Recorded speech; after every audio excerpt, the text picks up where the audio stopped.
Hey guys, I'm the 50s Kid. Wanted to do a little bit of an update video for you here. I'm basically halfway through the timing chain guide job on this E53 BMW with the M62 TU engine, and I've run into kind of a crossroads.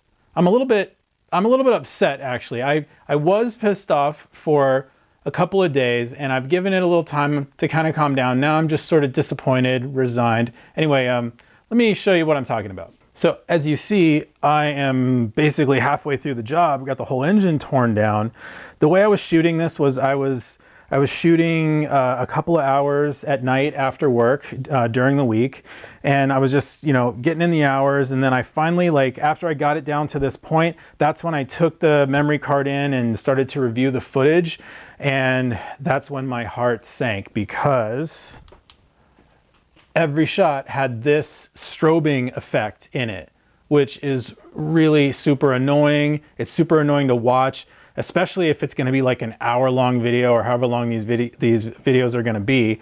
I mean, I really can't leave it like this. And this is basically caused by this Milwaukee light right here. I use it on the sort of half bright setting, and I don't know, it must have, normally LEDs are not supposed to do this. I have overhead LED bulbs and all that stuff. Those are normally not a problem. I think the dimmer setting on this Milwaukee light, it probably uses some cheap capacitor thing or whatever, and it causes this strobing effect, unfortunately. Now, what really kills me is that I remember having this problem like a couple years ago before I took a break from the channel, and I remember how to solve it.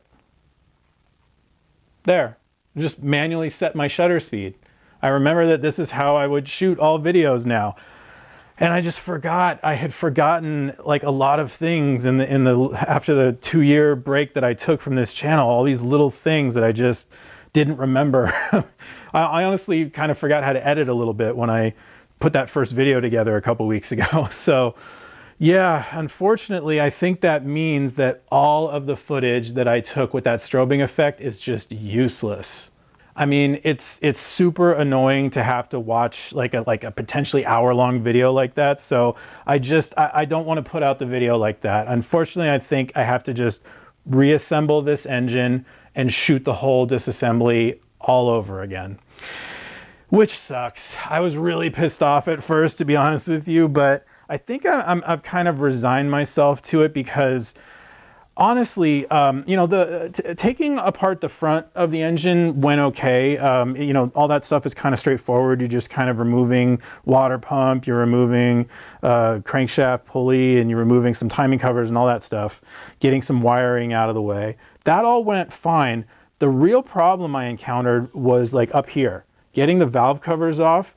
Having not done this before, and honestly having not a lot of room, it would be different, I think, if I was doing this in a 540 or a 740 when the engine is up higher and there's nothing like obstructing you here. These coolant hoses in the back, they're really in the way of getting that valve cover out. I eventually figured out that you actually have to take the fuel injector harness off and out in order to at least get that side out. You should do it on this side too. I was able to sort of get it out because there's not as much obstruction back here, but really I realized after watching the footage or after doing the job that I went the hard way around. And really, there has been nobody who's actually filmed this whole job in painstaking detail the way I like to do it. Everybody who's done these videos has always started their video at this point. They already got the engine apart, and they're just kind of telling you, you got to do this and you got to do that, and they leave out all of the little things that really matter, or maybe they include them, but you kind of miss them because you didn't see the lesson, you didn't see the mistake that was made. So yeah, so now I know basically what not to do, and what, I know the more efficient way to kind of get through this job, and so I think I can do it better this time is what I'm saying.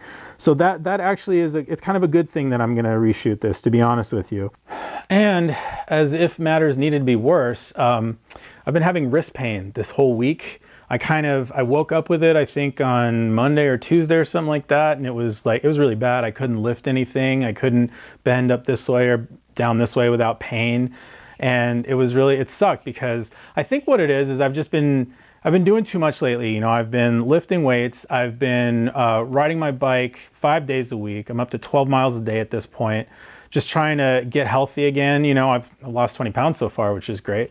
But I think I've just been overdoing it a little, you know, doing this job along with all of that. I must have just misused this and you know, it's kind of catching up with me. So I've been taking a break for basically this week, and I think I'm going to continue taking that break through this weekend because I finally woke up, I think on Thursday. So I think it started Monday, and then on Thursday I'm starting to get relief, and it's getting better and better each day. So I can just tell I need a couple more days rest to kind of get back to 100%, and then I can get back to this whole job, put it all back together and take it apart again. So I think what I'm saying is just have patience. The video is going to come, and yeah, I appreciate you guys. Stay tuned, and thanks for watching.